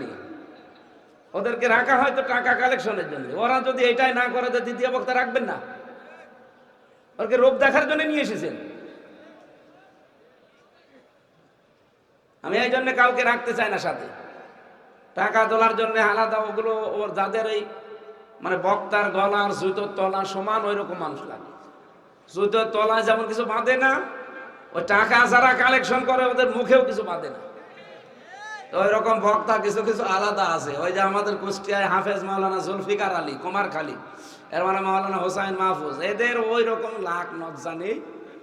ও বাবা শাহজালাল সব হালাল করে দেবে। ওইটার সিস্টেম আসলে আমরা জানি না, কিন্তু আপনারা ভুল করেছেন। এই বসেন, টাকা কালেকশন কারা করেন? বসেন। পরে এ কার অনুমতি নিয়ে গেল ভেতরে? হ্যাঁ বসেন বসেন বসেন। এখন কি শেষ হয়ে গেছে? আপনারা কালেকশন শুরু করেছেন নাকি শেষ করে দেব? ওরা ভেতরে গেল কেন? কার কার কথা শুনে গেছেন? বসেন, ওখানে বসেন। আবার ওঠে বসেন। সুবহানাল্লাহ আলহামদুলিল্লাহ লা ইলাহা ইল্লাল্লাহ সুবহানাল্লাহ আলহামদুলিল্লাহ লা ইলাহা ইল্লাল্লাহ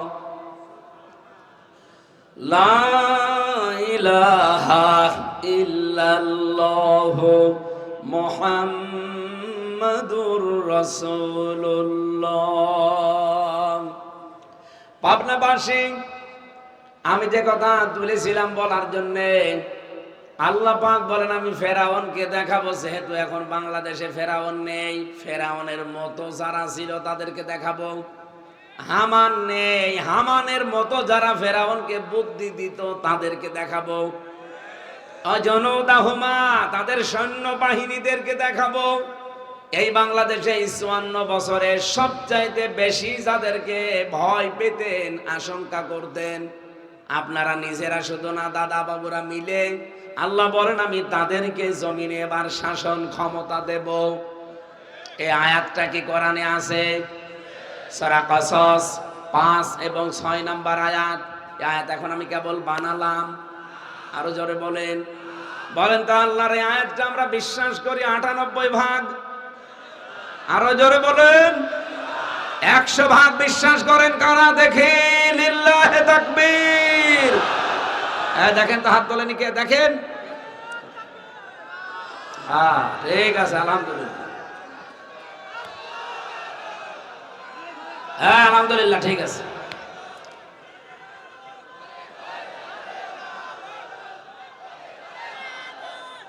পাবনাবাসী, এই জন্য মনের ভেতরে এক বিন্দু বিসর্গ পরিমাণ দুর্বলতা আসে না।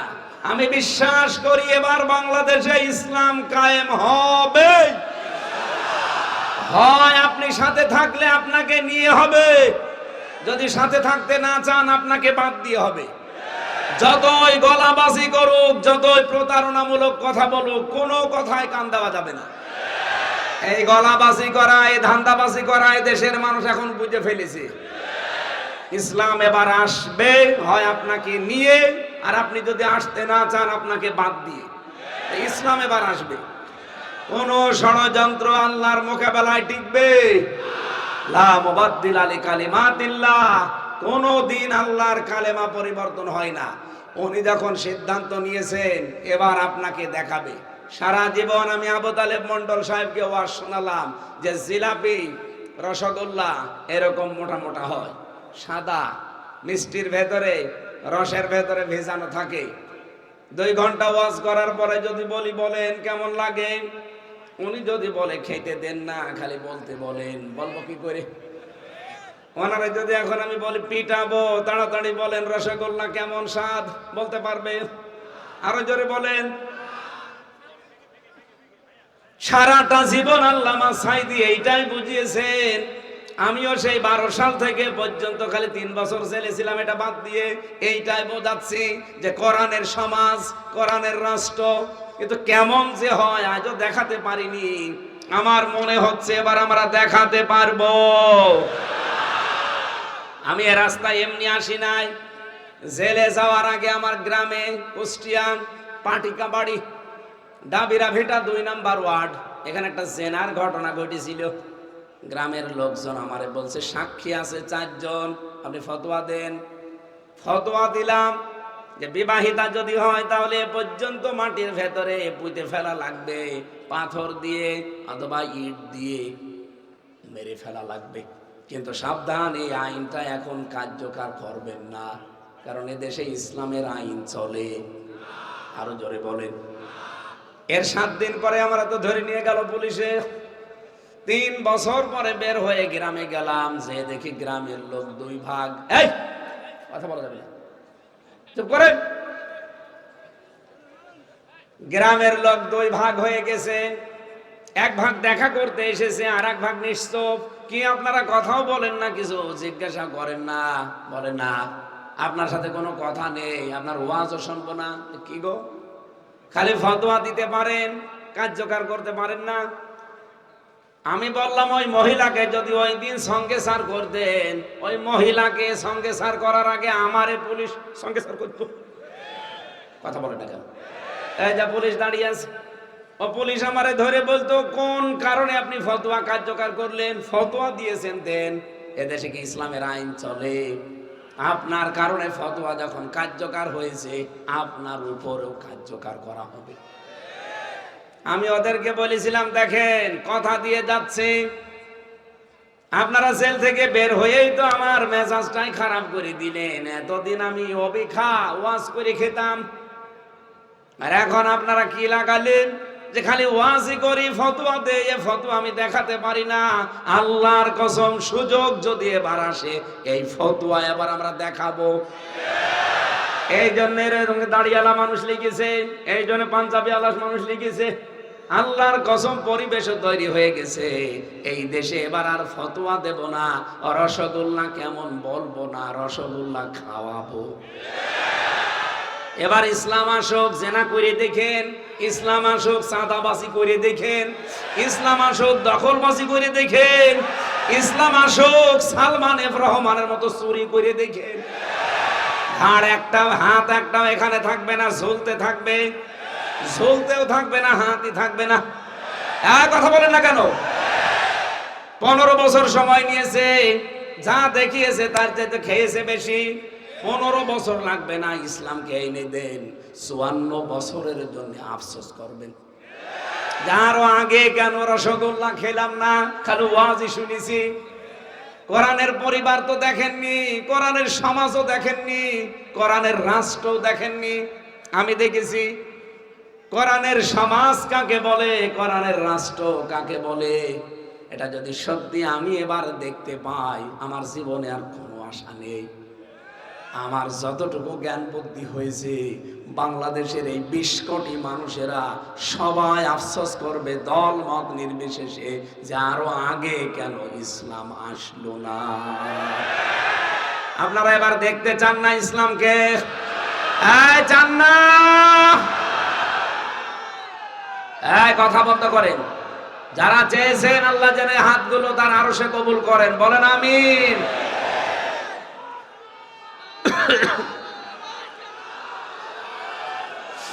আল্লাহ রাব্বুল আলামিন বলেন, ফাকুল্লান আখাযনা বিযামবিহি ফামিনহুম মান আরসালনা আলাইহি হাসিবা।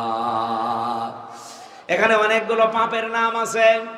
এই পৃথিবীতে যে যে ধরনের পাপ করছেন, আল্লাহ বলেন আমি কাউকে ছাড়ি নাই। প্রত্যেকটি পাপিষ্ট মানুষদেরকে আমি ধরেছি, কারো উপরে আমি পাঠিয়েছি পাথরের বৃষ্টি, ঝড় পাঠিয়েছি পাথর নাজিল করে, ঝড় দিয়েছি পাথরের বৃষ্টি বলে, পাথরের ঝড় বলে। 2 নম্বরে অমিনহুম মান আখাযাতুহু সাইহা, কারো উপরে আমি গর্জন পাঠিয়েছি বাতাস। এরপরে অমিনহুম মান খাসাফনা বিহিল আরদা, এই জমিনে কাউকে আমি আল্লাহ গেড়ে দিয়েছি। অমিনহুম মান আগরাকনা, এমনকি এই জমিনের ভেতরে কাউকে ধসিয়ে দিয়েছি। এই জমিন কাউকে গিলে নিয়েছে, ধসিয়ে নিয়েছে, অথবা কাউকে জমিনের ভেতরেই আমি আল্লাহ কবর রচনা করে দিয়েছি। অমা খান আল্লাহু লিয়াজলিমাহুম, আমি আল্লাহ কারো উপরে চুল পরিমাণে জুলুম করি না, কিন্তু মানুষ নিজেরাই নিজেদের উপরে জুলুম করে। এটা বাংলা অর্থ ছিল। এখানে 4টা পাপের নাম আছে। কোন পাপের জন্য কোন শাস্তি, এবার দেখেন তো বাংলাদেশে ওগুলো আসার সম্ভাবনা আছে কিনা। 1 নম্বরে হযরতে শুআয়ব আলাইহিস সালামের কথা আল্লাহ আমাদেরকে শুনিয়েছেন। এটা পাবেন সূরা আরাফ 8 নম্বর পারা 20 নম্বর পৃষ্ঠা 6 নম্বর লাইনের 85 নম্বর আয়াতে রব্বুল আলামিন বলেন, ওয়ালা তাকউদু বিকুল্লি সিরাতিন তুইদুনা ওয়া তাসাদ্দুনা আন সাবিলিল্লাহ। ওই জামানায় কিছু মানুষ আল্লাহর পথ থেকে মানুষদেরকে দূরে সরিয়ে রাখার জন্য, ভয় দেখানোর জন্য ওত পেতে বসে থাকতো। আজ বাংলাদেশে যেটা শুরু হয়েছে অলরেডি, আমাদের দাদাদের দেশ থেকে 172 জন শোটার অলরেডি ঢুকেছে গোপনে হাদিকে যেভাবে মেরেছে এভাবে মারার জন্য। আল্লাহ পাক বলেন, এরকম অপরাধ যখন শুরু হয়ে যাবে তখন আমি আল্লাহ ওই জামানায় যে গজব নাজিল করব, শুআয়ব আলাইহিস সালামের জামানায় যেটা নাজিল করেছিলাম পাথরের বৃষ্টি, আমার আল্লাহর ওই ক্ষমতা এখন আর নেই। আরো জোরে বলেন। কাউকে আমি আল্লাহ ডেড সি বানিয়ে দিয়েছি, মৃত সাগরের মতো। আপনি এখনো জর্ডানে যান, আমি বাইরের দেশে যাবার সময় আমাকে দেখিয়েছে এই সেই জায়গা যেখানে লূত নবীর বংশধরেরা পুরুষে পুরুষে জিনা করত। এবং চরিত্রহীন মানুষদেরকে দুনিয়ায় যারা সাপোর্ট করবে, তাদের পেছনে থাকবে, তাদেরকে রায় দেবে, সাক্ষী দেবে তাদের পক্ষে, আল্লাহ তাদেরকে কি শাস্তি দেবে সূরা আরাফ 83 নম্বর আয়াতে পাবেন। হ্যাঁ, 83 নম্বর আয়াতে পাবেন। আল্লাহ পাক বলেন, ফাং জাইনাহু ওয়া আহলাহু ইল্লা ইমরাতাহু কানাত মিনাল গাবিরিন। এদিকে তাকান। 2 জন ফেরেশতা এসেছে আসরের সময়। লোক নবীকে ডাক দিয়ে বললেন, আপনার উম্মতদেরকে নিয়ে এখান থেকে চলে যান, আপনার পরিবারের যা আছে তাদেরকেও নিয়ে যান। আসরের সময়, মাগরিবের সময় আমরা এখানে গজব নাজিল করব, কিন্তু সাবধান, ইল্লা ইমরাতাহু, আপনার স্ত্রীকে নেবেন না। কানাত মিনাল গাবিরিন, সে ছিল পশ্চাৎগমনকারীদের সহযোগী। এখানে আমি তাফসিরের ভেতরে পড়তে পড়তে প্রায় 11-12টা তাফসিরের সাথে মিলিয়েছি। লূত নবী তার স্ত্রী তো খারাপ হওয়ার কথা না, পড়তে পড়তে পেলাম যে না, লূত নবীর স্ত্রীর চরিত্র খারাপ না, সে চরিত্রহীনা ছিল না, সব দিকে তার ভালো, কিন্তু আল্লাহ তাকে নাম ধরেই নিষেধ করলেন, ইল্লা ইমরাতা। প্রশ্ন আসতে পারে, না নাম কই? হ্যাঁ, নাম আছে। এই পৃথিবীতে যেই মহিলাদের স্বামী আছে তাদের নাম আল্লাহ কোরআনে ধরেননি। কথা বোঝে? যেমন আসিয়া, আসিয়ার নাম কোরআনে নেই কারণ তার স্বামী ছিল। খাদিজা, খাদিজার নাম কোরআনে নেই কারণ তার স্বামী ছিল। এই কথা বোঝেন না কেন? কিন্তু যার স্বামী নেই তার নাম কোরআনে আছে, যেমন মারিয়াম। কথা বলছেন না কেন? লূত নবীর স্ত্রীর নাম তাফসিরে আছে কিন্তু কোরআনে নেই, কারণ তার কি ছিল? আরো জোরে বলেন। সম্মানিতা মা বোন যারা এসেছেন, এখান থেকে প্রায় কমপক্ষে 7টা শিক্ষা আমি পেয়েছি। পৃথিবীতে একজন মহিলার জন্য সবচাইতে দামি সম্পদের নাম তার স্বামী। আপনার স্বামী যদি না থাকে, তামাম দুনিয়া থাকলেও আপনি নিরাপদে থাকতে পারবেন না। মানুষ এমন এমন নজরে তাকাবে, এমন এমন কথা আপনাকে নিয়ে বলবে, আপনার মরিয়ে যাওয়া ভালো। আমি বাংলাগুলো বলতে পারলাম না তাই। এই মহিলার চরিত্র ভালো ছিল, সে চরিত্রহীনা ছিল না। আল্লাহ গজব নাজিল করলেন, তাকে ধ্বংস করে জাহান্নামে দিয়ে দিলেন। সব মুফাসসির দুনিয়ায় একমত, এই মহিলার সব ভালো, কিন্তু সে তলে তলে চরিত্রহীন মানুষদেরকে সাপোর্ট করত, যারা মহিলা মহিলা পুরুষে পুরুষে জেনা করত তাদের। নিজে ভালো কিন্তু চরিত্রহীন মানুষদেরকে সাপোর্ট করা, রায় দেওয়া, পক্ষে থাকা, সাক্ষী দেওয়ার কারণে যদি আল্লাহ তাকে জাহান্নামে দেয়, তাও সাধারণ মানুষের বউ না, নবীর বউ। বলেন বলেন। বাংলাদেশে বহু মানুষকে আমি বলতে শুনি এখন, যা আল্লাহ আমারে জাহান্নামে দেবে মানে আমি নামাজ পড়ি, রোজা রাখি, আমার বউ পর্দায় থাকে, আমার ব্যবসা হালাল, জাহান্নামে দেবে। কি দেখে দেবে? কি দেখে দেবে টের পাচ্ছেন না? টের পাচ্ছেন না কি দেখে দেবে? আপনার সব ভালো আমিও জানি, আপনি এমন মানুষকে সাপোর্ট করেন, রায় দেন, তার পেছনে থাকেন, যার চরিত্র শয়তানের চাইতেও খারাপ। এরকম নেতা বাংলাদেশে নেই। রাত 9টার পরে যার পা ঠিক মতো মাটিতে পড়ে না, আমি নিজে দেখছি। 9টা 10টার পরে হাঁটতে পারে না, রিকশা ছাড়া বাড়ি যেতে পারে না, ওই লাল পানি আর কি কি যেন খায়। আপনি এর পরেও তার পেছনে সাপোর্ট দেবেন, রায় দেবেন, আর এই সঠিক কথা বলতে গেলে এটা রাজনীতি হবে। এদিকে আসেন, আসেন, এমন জোরে কানের নিচে 2টা দেব, আপনি সব বুঝে ফেলবেন। এত বাংলায় বলার পরও বলো হুজুর বুঝি না। এদিকে আসেন, আপনাকে বোঝাচ্ছি। আমার মনে হয় লোক নবীর এই কাহিনী থেকে আমাদের শিক্ষা, এটা সূরা আরাফ 8 নম্বর পারা 20 নম্বর পৃষ্ঠার 3 নম্বর লাইনে আছে। এত দলিল দিয়েও মানুষের মন পায় না, রাগ করে। ও কি মানুষ না? আবু জেহেল। আবু জেহেল তো আরো খারাপ ছিল। একজন নবীর স্ত্রী চরিত্রহীন মানুষকে সাপোর্ট করে যদি জাহান্নামে যায়, আপনি কিসের কি? আপনি চরিত্রহীনকে সাপোর্ট করবেন, আবার বলেন নামাজ পড়ি, রোজা রাখি, আমার ব্যবসা হালাল। কখনো না ভাই। শাস্তি আসলে আপনি শুধু মরবেন না, আমাদেরকে নিয়ে মারবেন। এই কারণে আপনাকে সতর্ক করলাম। এই বাংলাদেশকে যদি ডেড সি বানাতে না চান, যদি মৃত সাগর বানাতে না চান, চরিত্রহীন মানুষের পেছন থেকে চরিত্রবান মানুষের পেছনে আসা লাগবে। আশা করছি আপনি বুঝেছেন। না বুঝলে একা একা আসেন, আপনাকে আমি বোঝাচ্ছি। আল্লাহ রাব্বুল আলামিনের পরে যে শাস্তির কথা বললেন, রব্বুল আলামিন বলেন তাদের উপরে আমি পাথরের বৃষ্টি নাজিল করেছিলাম, ঝড় দিয়েছিলাম। ওয়াইলা সামুদা খাহুম সালিহা ক্বালা ইয়া কওমি ইবুদুল্লাহা মা লাকুম মিন ইলাহিন গায়রু। এটা 8 নাম্বার পারায় আছে, 73 নাম্বার আয়াত। হ্যাঁ, সূরা আরাফের 73 নাম্বার আয়াত। আয়াতগুলো আপনি বাড়ি দিয়ে আরো তাফসীর মিলাবেন। আল্লাহ পাক বলেন আমি সামুদ জাতির নিকটে তার ভাই সালেহ আলাইহিস সালামকে পাঠিয়েছিলাম। সে জাতির লোককে বলেছে আল্লাহর ইবাদত করো, আল্লাহর আইন বাদে অন্য কারো আইন মানা যাবে? ভারতের আইন মানা যাবে? আমেরিকার আইন মানা যাবে? কথা বলেন, কথা বলেন। চীনেরটা মানা যাবে, রাশিয়ারটা, পৃথিবীর কারো আইন মানা যাবে না। এই কথাই নবীরা বলেছিল, ওনারা বলেছিল ইলাহান দিয়ে। আর আমরা বাংলায় ইলা শব্দের বাংলা অর্থ বলছি আইন দাতা, কথা তো একই আছে। উনি বলেছিল আরবিতে, আমি বললাম বাংলায়। এখন ওনার দাওয়াত পেলে যদি আপনার রাগ না হয়, আমার বাংলায় দাওয়াত পেলে আপনার রাগ হবে কোন কারণে? কথা বলেন না কেন? তারা যখন জাতির লোকেরা এসে বলেছে হ্যাঁ তোমাকে নবী মানি, কদ জাতকুম বাজ্জিনাতুম মির রাব্বিকুম, একটা কিছু নিয়ে এসে দেখাও আমাদের। তিনি দেখিয়েছিলেন। আমরা যেমন 15 মাসে আল্লাহর কসম এই দেশে আমরা দেখাতে সক্ষম হয়েছি, আমাদের অভাব থাকার পরও আমরা চাঁদাবাজি করি নাই। এর চাইতে আর কি নিদর্শন দেখবেন? অনেকে বলে যে এতদিন খাইনি তাই খাচ্ছি, তো এতদিন আমরা খেয়েছি। আপনার চাইতে তো আমার অবস্থা আরো খারাপ। আমার বাবা 3-4 দিন আগেও বলছিল হামজা তোরে জেলে যাওয়ার পরে প্রায় 32 লাখ টাকা আমার গেছে।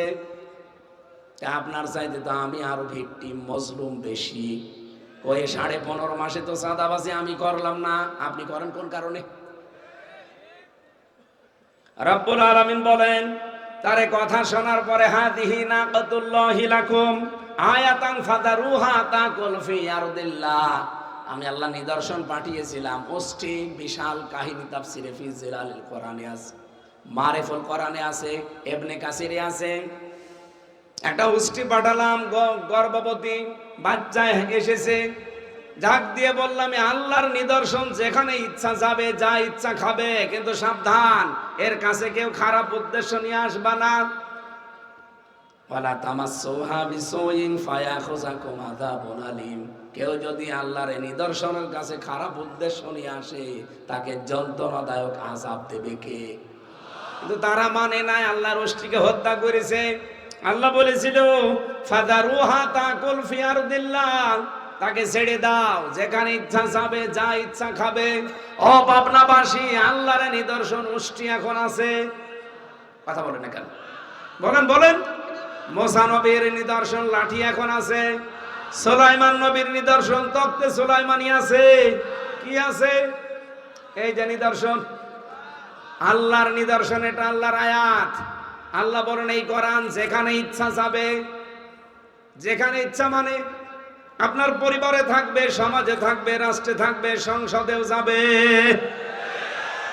ফাজারুহা, তাকে ছেড়ে দাও, তাকুল ফি আরদিল্লাহ, এই জমিনে সে খেয়ে বেড়াবে। কি খাবে? এই পৃথিবীতে যত অন্যায় আছে সবগুলো খাওয়ার ঔষধের ভেতরে আছে। এই ঔষধগুলো প্রয়োগ করা হবে সংসদে। এই দেশে যত অন্যায় খাওয়া খাওয়ি চলছে, সব খাওয়া বন্ধ হবে।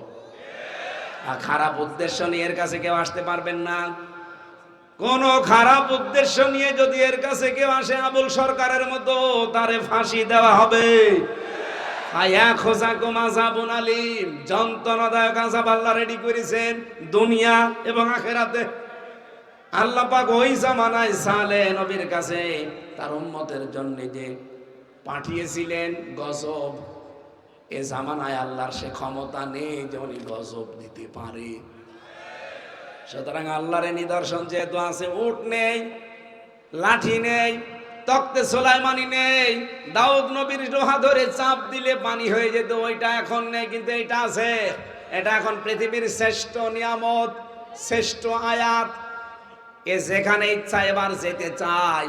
এই 54 বছর যেতে চেয়েছে, বাধা দিয়েছেন, এবার যেতে চায়, কেউ বাধা দিতে পারবেন না। যারাই বাধা দেবেন তাদের জন্য কিন্তু শাস্তি আসবে। আল্লাহর শাস্তিকে ভয় করে এবারের পক্ষে থাকার দরকার আছে না নেই? আল্লাহ যদি একবার রেগে শাস্তি দেয়, আপনি না আপনার বাবাও মোকাবেলা করতে পারবে না। এই শরীরের ভেতরে 5.5 কেজি রক্ত প্রবাহমান। বিজ্ঞান এখন জানাচ্ছে এই 5.5 কেজি রক্তের ভেতরে 5 প্রকার ক্যান্সার হওয়ার সম্ভাবনা আছে। ও পাবনাবাসী, এক প্রকার যদি আল্লাহ লাগিয়ে দেয়, 14 বংশ বিক্রি করে ঔষধের পয়সা হবে না। কথা বলে না কেন? এই জন্য কেউ দুঃসাহস দেখাবেন না। এবার আল্লাহর আয়াত, আল্লাহর নিদর্শন এবার যেখানে যেতে চায়, যা করতে চায়, করতে দেবেন না দেবেন না, এটার পক্ষে থাকার আহ্বান জানাচ্ছি। আল্লাহ যেন তৌফিক দেন, বলেন আমিন। এই অনুষ্ঠানটা বছরে একবার হয় মাত্র। মেয়েদের অনুষ্ঠানে আমি দিনের বেলা প্রোগ্রাম ছিল, এই জন্য আসতে পারি নাই। আপনারা আজকে যারা এসেছেন রাতের বেলা, ওনারা কমিটির লোক একটু 2 মিনিট যাচ্ছে, ভাই ওঠাউঠি করবেন না। যারা যাচ্ছে তাদের কাছে এই ট্রাস্ট যেন জীবিত থাকে। এখানে অনেক এতিম ছেলে মেয়ের আছে, এতিম নেই? এতিম ছেলে মেয়েদের জন্য আপনারা একটু সাধ্য মতো দেওয়ার চেষ্টা করবেন। ওই যে হলুদ ব্যাগ যাচ্ছে, ওর ভেতরে একটু বের করে রাখেন ভাই, তাড়াতাড়ি করেন। সুবহানাল্লাহ আলহামদুলিল্লাহ।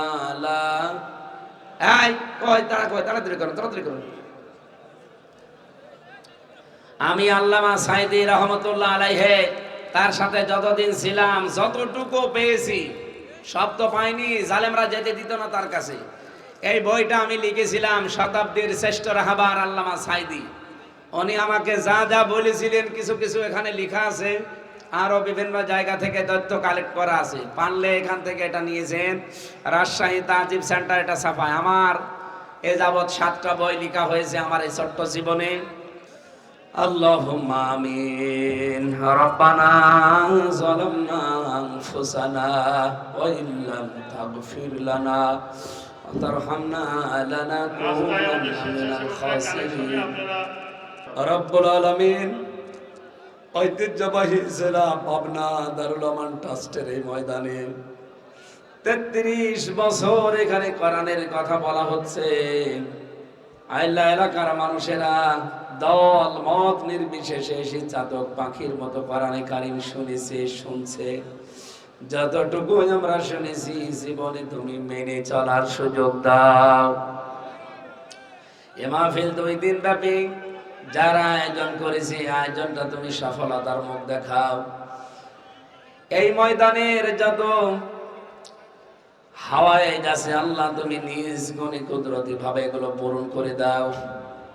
রব্বুল আলামিন, যারা দায়িত্বে আছে, মরহুম আসিরউদ্দিন সরদার এ বিশাল সম্পত্তি তিনি কোরআনের জন্য অক্ষ করে গেছে, তাকে তুমি কবরে জান্নাত দিয়ে দাও। এই দায়িত্বে ছিলেন যারা, মরহুম মাওলানা আব্দুস সোবহান, তার কবরটাকেও জান্নাতুল ফেরদাউস বানিয়ে দাও। সারাটা জীবন এখানে যিনি কথা বলতেন, মাওলানা দেলাওয়ার হোসেন সাঈদী রহমতুল্লাহ আলাইহি, শাহাদাতের সর্বোচ্চ মাকাম দিয়ে দাও। রব্বুল আলামিন, আজকের মাহফিলের সম্মানিত সভাপতি অধ্যাপক আবু তালিব মণ্ডল, প্রিন্সিপাল ইকবাল হোসেন সহ যতগুলো মানুষ আমিন আমিন করছি, আমরা জীবনের অপরাধগুলো এই মুহূর্তে মাফ করে দিয়ে জায়গাটা নেকি দিয়ে পাল্টিয়ে দাও। সম্মানিতা মা বোনেরা পর্দার আড়ালে বসে আছে, খাদিজার মতো, আয়েশার মতো তাদেরকে বানাও। অনেক পরিবারে শান্তি নেই, আল্লাহ কোরআনের ইজ্জতে পরিবারটা ওসমান রোকেয়ার মতো বানিয়ে দাও। এই পাবনার মাটির নিচে যত মানুষ ঘুমিয়ে গেল, আল্লাহ এদেরকে তুমি ক্ষমা করে দাও। প্রশাসনের যে ভাইগুলো আজকে শৃঙ্খলার দায়িত্ব পালন করেছে, তাদের মঞ্জুর করে নাও। জালেমদের জেলখানায় থেকে আমার কণ্ঠ, শরীর দুইটাই নষ্ট হয়ে গেছে। আল্লাহ, তুমি মেহেরবানি করে এগুলো আগের মতো আবার ফেরত দাও। বারাকাল্লাহু লানা ওয়া লাকুম ফিল কোরআনিল আযীম। যেদিন মরণ আসবে, শেষ কথা যেন বলতে পারি, লা ইলাহা ইল্লাল্লাহু মুহাম্মাদুর রাসূলুল্লাহ। আসসালামু আলাইকুম।